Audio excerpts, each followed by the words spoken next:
Jésus-Christ. Je suis votre missionnaire, Gaius Panzi. Je œuvre au sein des ministères Génération Joël. Je salue tout le monde qui nous appelle, tout le monde qui a reçu les appels pour effectuer l'œuvre du Seigneur. Par la grâce du Seigneur, je vais vous parler un peu des missionnaires et la délivrance, les cours que je vais dispenser tout à l'heure, c'est cet enseignement que je vais dispenser tout à l'heure. Pourquoi les missionnaires et la délivrance? Les missionnaires et la délivrance, c'est très important dans l'œuvre missionnaire. Il faut que les missionnaires puissent comprendre certaines réalités qui se passent dans ce monde. Parce que lorsque Dieu nous envoie en mission, nous partons vers des territoires, nous partons vers des pays où ils sont sous l'emprise de l'ennemi, mais les missionnaires doivent comprendre ce qu'est la délivrance.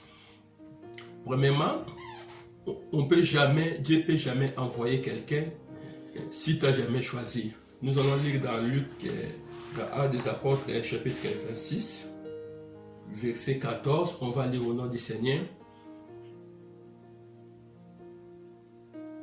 Nous tombâmes tout par terre et j'attendais une voix qui me disait en langue hébraïque, Saoul, Saoul, pourquoi me persécutes-tu? Il te serait dire de ringember contre les aiguillons. J'ai répondu, qui es-tu Seigneur? Et le Seigneur dit, je suis Jésus que tu persécutes.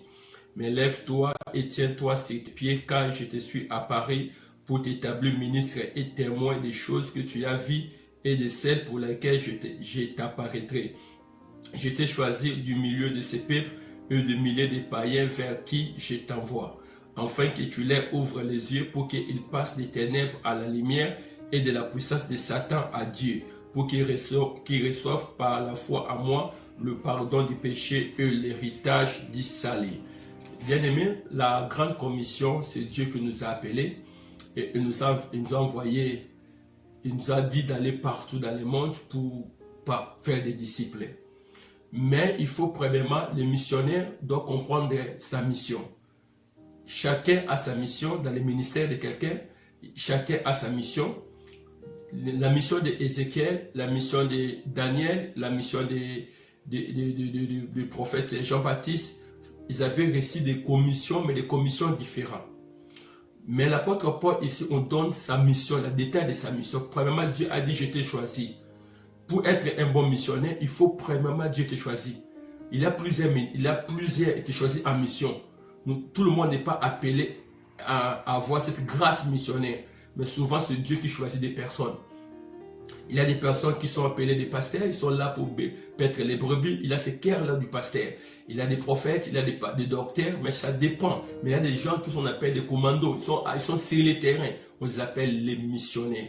Alors, un missionnaire, premièrement, doit être appelé.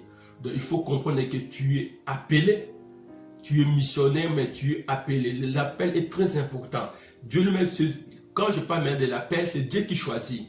Parce qu'aujourd'hui, nous sommes en train de vivre beaucoup de scandales dans l'œuvre de Dieu. Pourquoi? Parce qu'il y a plusieurs personnes que Dieu ne les a pas appelées. On a j'ai toujours intitulé 4 sortes de serviteurs. Serviteurs du diable. Dieu les a envoyés dans les champs missionnaires pour faire des dégâts, des scandales, afin que l'évangile soit blasphémé. Les gens commencent à dire tel pasteur, tel prophète, mais tu ne sais pas, parfois il était un serviteur du diable. On a ce qu'on appelle le serviteur des hommes. Cela veut dire que comme mon père est pasteur, ma mère est pasteur, donc tout le monde ici, donc je suis obligé d'être pasteur. Bien aimé, l'appel pastoral, c'est Dieu qui choisit la mission. Alors ne sois jamais un serviteur des hommes. Pourquoi? Parce que lorsque vous serez sur le terrain, il n'y a aucune protection contre vous. Parce que la personne qui t'a appelé, il te dira, je n'ai jamais connu cet homme. Car la personne qui appelle, c'est le Saint-Esprit. Il y a des serviteurs fabriqués par les hommes. Cela veut dire que les hommes, pendant les serviteurs autoproclamés.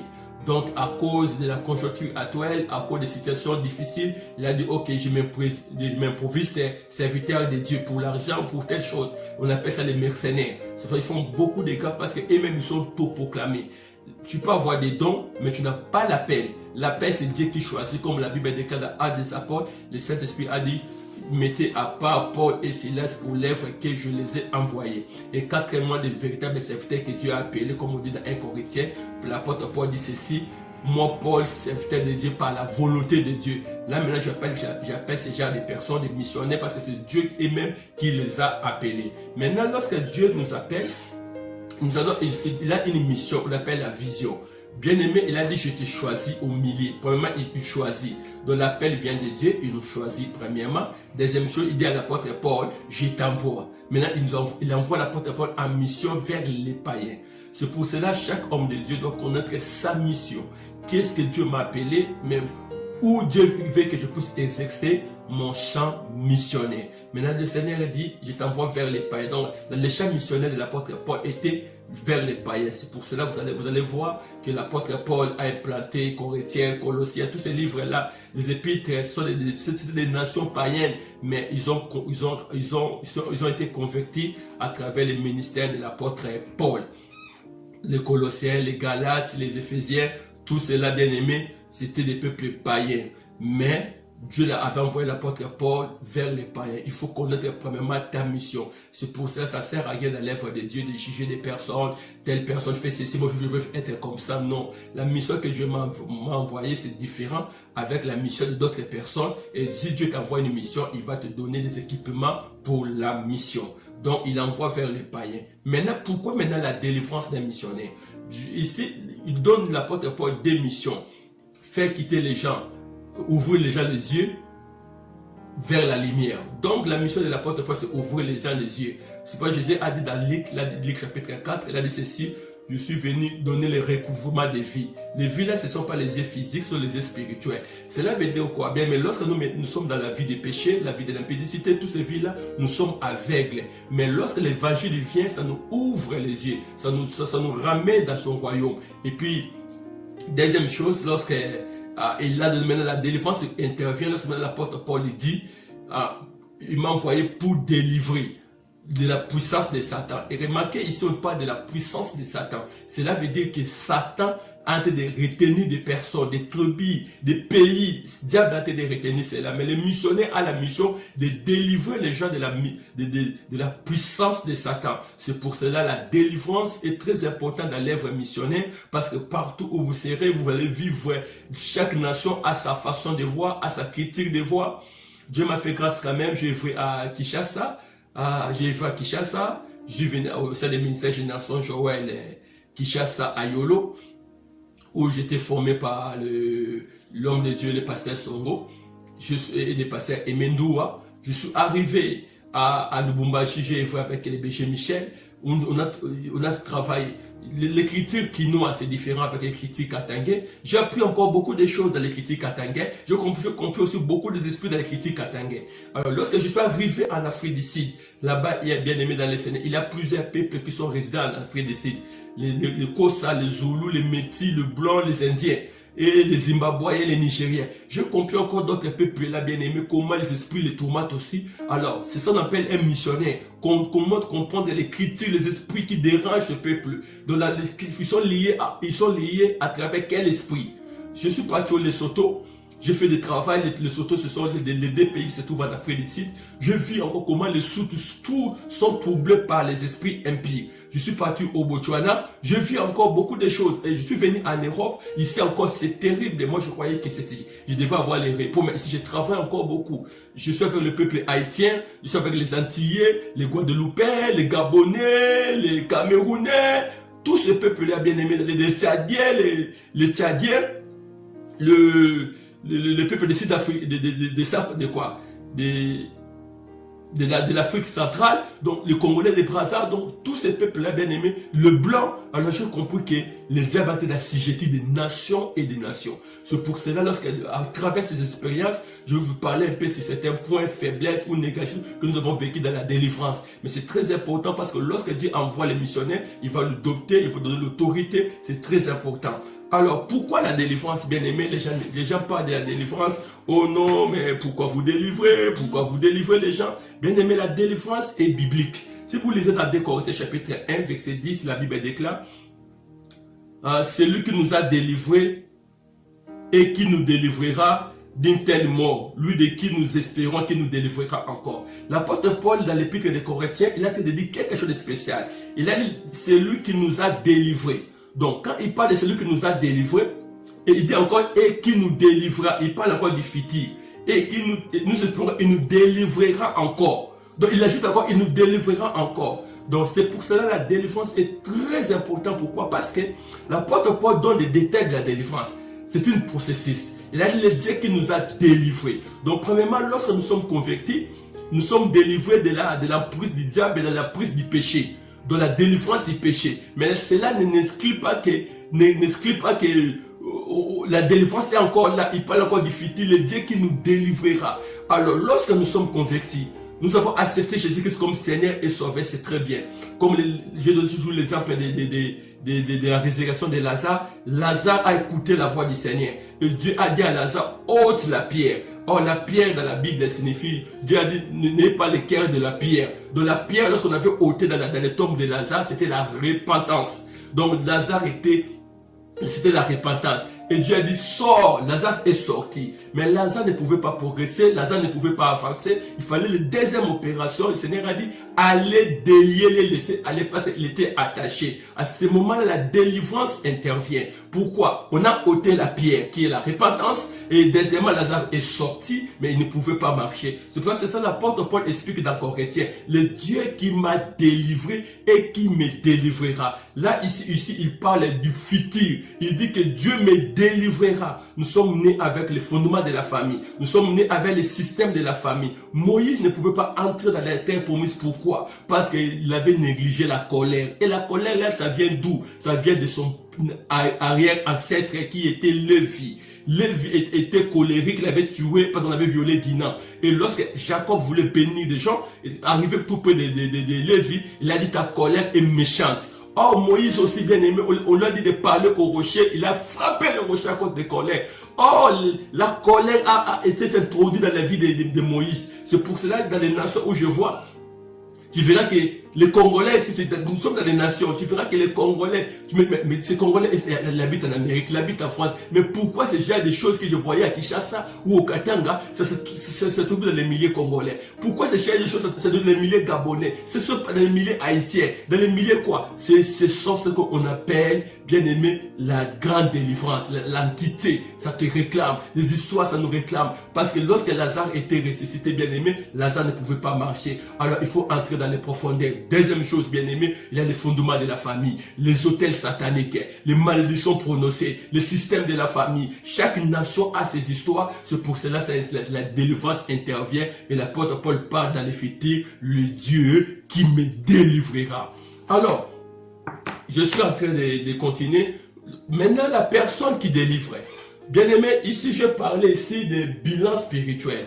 Le missionnaire doit connaître premièrement, je pars en mission. Il faut que Dieu me donne. Mais avant d'aller en mission, il faut premièrement faire des calculs. Tu ne peux jamais aller en mission sans faire des calculs. Si nous lisons dans Luc chapitre 14, verset 25 à 31. Luc chapitre 14, verset 25 à 31. Je lis au nom du Seigneur. La Bible déclare. Luc chapitre 14, verset 25 à 31. Je lis au nom du Seigneur. Car lequel de vous, s'il veut bâtir une tour, ne s'assied d'abord pas pour calculer la dépense et voir s'il a de quoi les terminer. De peur qu'après avoir posé les fondements, il ne puisse l'achever et que tous ceux qui le verront ne se mettent à les railler. En disant, cet homme a commencé à bâtir et il n'a pas pu achever. Ou quel roi, s'il va faire la guerre à un autre roi, ne s'assied d'abord pour examiner s'il peut avec 10 000 hommes marcher à la rencontre de celui qui vient l'attaquer avec 20 000. S'il ne le peut, tandis que l'autre roi est encore loin, il envoie une ambassade pour demander la paix. Ainsi donc, quiconque d'entre vous ne renonce pas à tout ce qui possède ne peut être mon disciple. Pour être un très bon missionnaire, il faut faire le bilan spirituel, il faut se renoncer. Bien aimé, aujourd'hui nous sommes en train de vivre des morts des missionnaires, des morts des personnes prématurées dans l'œuvre de Dieu parce qu'ils avaient négligé la délivrance de soi-même. Tu ne peux jamais aller délivrer quelqu'un si toi-même tu n'es pas délivré. L'exemple de l'apôtre Paul, avant que Paul puisse aller en mission, Dieu l'a envoyé vers Ananias, bien aimé, pour qu'on fasse la délivrance de ses écueils. Et c'est à ce moment-là que Ananias avait fait la délivrance de Paul et Paul est allé en mission. Tu ne peux jamais aller en mission à tout état faible. C'est pour cela que nous sommes... Cela veut dire que bien aimé, nous sommes en train de vivre beaucoup de scandales, beaucoup de choses dans l'œuvre missionnaire parce que nous avons négligé le bilan spirituel. Quand je parle de bilan spirituel, c'est l'auto-délivrance de vous-même. Alors, Jésus a donné l'exemple. Qui voulait bâtir une maison, il faut quand même faire des calculs. J'ai le budget pour terminer cette maison. Et dès que vous avez ce budget, bien aimé, tu vas terminer la maison. Mais si tu n'as pas le budget, tu te lances directement dans la mission, bien aimé, dans les Seigneurs. Tu as négligé certains points, bien aimé. Ces choses-là vont te réclamer. Vont nous réclamer. Et les gens vont se moquer de vous. Il y a beaucoup de moqueries. Pourquoi? Parce que nous lançons les missionnaires dans les champs missionnaires, mais humains dans les champs de bataille. Pourquoi? Parce qu'ils avaient négligé eux-mêmes. Ils avaient négligé l'auto-délivrance. Ils avaient négligé l'auto-délivrance. C'est pour ça que si tu voulais aller en guerre, j'ai dit il faut calculer. La personne a 10 000 soldats. Toi, c'était seulement 1000. Mais tu voulais aller en guerre. Mais mieux vaut envoyer un ambassadeur pour demander la paix. Parce qu'il va t'écraser. C'est pour le diable a été d'écraser des personnes bien aimées dans les Seigneurs, dans la délivrance. Il a été d'écraser des missionnaires. Parce que le missionnaire a négligé le bilan spirituel dans sa vie. Si tu négliges le bilan spirituel, on a beaucoup d'expériences bien aimées. On a eu des tentations. On a eu beaucoup de choses dans l'œuvre missionnaire. On a eu des choses. On a vu des choses et des choses. Chaque peuple a sa critique. Chaque peuple a sa façon de voir des choses. Bien aimé, tu verras des Antillais, tu verras des Haïtiens, tu verras des Kossa, des descendants de Bochimais. Alors, si tu as négligé, bien aimé, la délivrance, ça va avoir beaucoup de conséquences dans votre vie. C'est pour cela, la délivrance de soi-même est très importante. Et quand je parle de la délivrance de soi-même est très important. Pourquoi? Il faut se délivrer dans les 4 points. Dans les 4 points bien aimés dans les Seigneurs, qu'on a besoin de la délivrance, on a besoin de la délivrance de la chair, on a besoin de la délivrance du péché, on a besoin de la délivrance de l'orgueil, on a besoin de la délivrance de l'argent. Les missionnaires doivent se délivrer de ces 4 choses. Tu ne peux jamais libérer les personnes dans la vie des péchés si toi-même tu as la vie des péchés en vous. Tu ne peux jamais libérer les gens dans les désirs de la chair si toi-même tu as des désirs de la chair. C'est pourquoi vous allez voir des missionnaires qui sont en train de tomber dans l'impudicité, dans tel scandale, dans le divorce, parce qu'ils avaient négligé les désirs de la chair. Il faut que tu délivres toi-même la chair, il faut que tu te délivres toi-même le péché. Et tu te délivres du péché, tu te délivres de l'orgueil. Parce que Dieu peut t'utiliser puissamment, mais Dieu résiste aux orgueilleux, il fait grâce aux humbles. Quelles que soient les dimensions que Dieu peut t'utiliser, Dieu résiste aux orgueilleux. Les miracles, les prophéties avec des attitudes de guérison dans les champs missionnaires.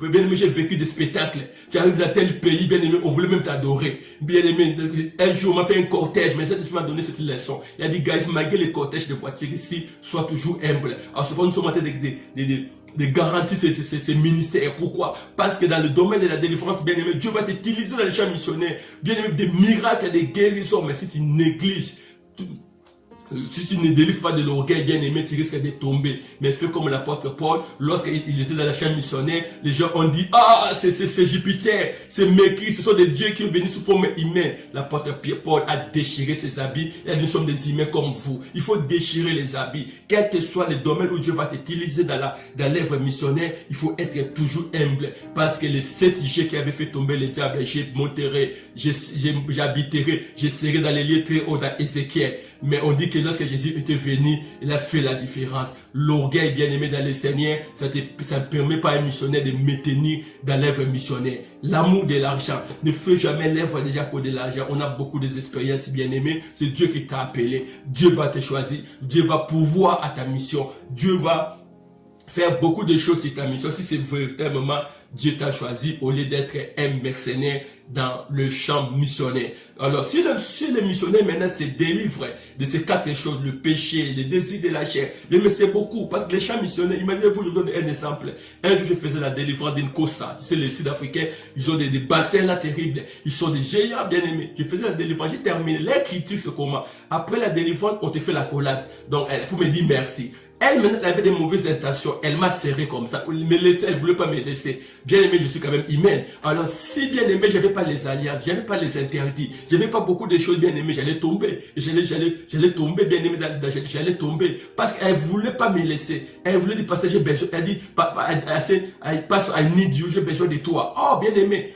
C'était pas ça. Et Dieu m'avait sauvé, j'ai mis ses mains comme ça. Bien aimé, j'ai dit, tu es ma fille, je ne peux jamais tomber avec toi. Pour te faire comprendre que bien aimé dans les Seigneurs. Alors si un missionnaire n'a pas fait de discipline dans sa vie, la discipline de la chair, la discipline dans les chaînes, la discipline dans la prière, bien aimé, tu feras beaucoup de scandales dans l'œuvre missionnaire. C'est pour cela, lorsqu'un missionnaire est sur le terrain, il doit apprendre les 4 choses, maîtriser le péché, maîtriser le désir de la chair, maîtriser l'orgueil et maîtriser l'argent. Tu seras un missionnaire bien complet. Alors, je vous dis qu'est-ce que la délivrance, bien aimé dans le Seigneur. Qu'est-ce que la délivrance? Il faut premièrement comprendre qu'est-ce que la délivrance. Alors, je résume cela rapidement parce qu'on n'a pas assez de temps pour ces maudits. Qu'est-ce que la délivrance? La délivrance, bien aimé, c'est libérer quelqu'un de la captivité. C'est libérer quelqu'un de la captivité. C'est expulser les esprits maléfiques d'une personne ou d'une chose. C'est chasser les esprits de quelqu'un qui tourmente, que les esprits sont en train de les tourmenter. La délivrance signifie aussi, bien aimé dans les Seigneurs, c'est détacher les liens de vie enchaînés par la méchanceté. Le monde des ténèbres a enchaîné des vies de personnes, mais les gens ont besoin d'être délivrés.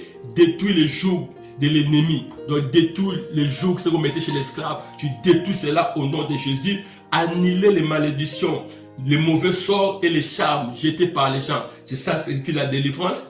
Être délivré des forces de l'oppresseur, telles que les pulsions sexuelles, l'alcoolisme, les fausses religions, la masturbation, les rimes dans les lits. C'est ça aussi la délivrance. La nettoyage spirituel de la maison, des bureaux. Tu fais des nettoyages spirituels. Un jour, j'étais aux délivrances au Lesotho. On a délivré pour la maison. Bien aimé, un boa est sorti. On a tué le boa physiquement. C'est nettoyer spirituellement. Briser les chaînes des entraves sataniques. Briser les chaînes de quelqu'un, enlever le fardeau lourd, invisible. Il y a des personnes qu'on les a placé les fardeaux, mais toi tu as la mission de les enlever, ces fardeaux. Déraciner les semences sataniques dans la vie de quelqu'un, la détruction de l'œuvre de Satan, tu détruis les œuvres de Satan, enlever l'embargo. Cela veut dire qu'on a dit à la personne, tu ne vas pas progresser, tu ne vas pas avancer, tu vas pas avancer. Mais bien aimé, mais lorsque tu fais la délivrance, tu enlèves l'embargo dans la vie de quelqu'un. C'est libérer quelqu'un des attaques démoniaques ou de l'impurité, des démons impurs, des démons tubus, de délivrer de ces attaques, être libéré de l'influence satanique. La défense signifie encore limiter contre les contre-attaques des esprits maléfiques. La défense signifie encore se libérer des alliances maléfiques. Ça signifie encore faire la purification. Ça signifie encore libérer quelqu'un. Donc, en veut dire, la délivrance, c'est faire sortir quelqu'un, comme on a dit dans l'art des apôtres, de la puissance de Satan vers la lumière de Dieu. Et c'est ça ce qui signifie la délivrance. Alors, qui a besoin de la délivrance? Bien aimé, nous tous on a besoin de la délivrance. Et les ministres de Dieu et des territoires que vous avez, on a besoin de la délivrance. Il y a des groupes et des groupes de personnes qui ont besoin de la délivrance. Le premier groupe de personnes qui ont besoin de la délivrance, ce sont des personnes qui sont démonisées. Ce sont des groupes de personnes bien aimées, ils ont déjà signé le pacte avec Satan. J'ai vu ça dans des nations, j'ai vu ça dans des pays, des gens ont signé le pacte avec Satan. Bien aimés, ce sont des Illuminates, les occultistes, les sorciers.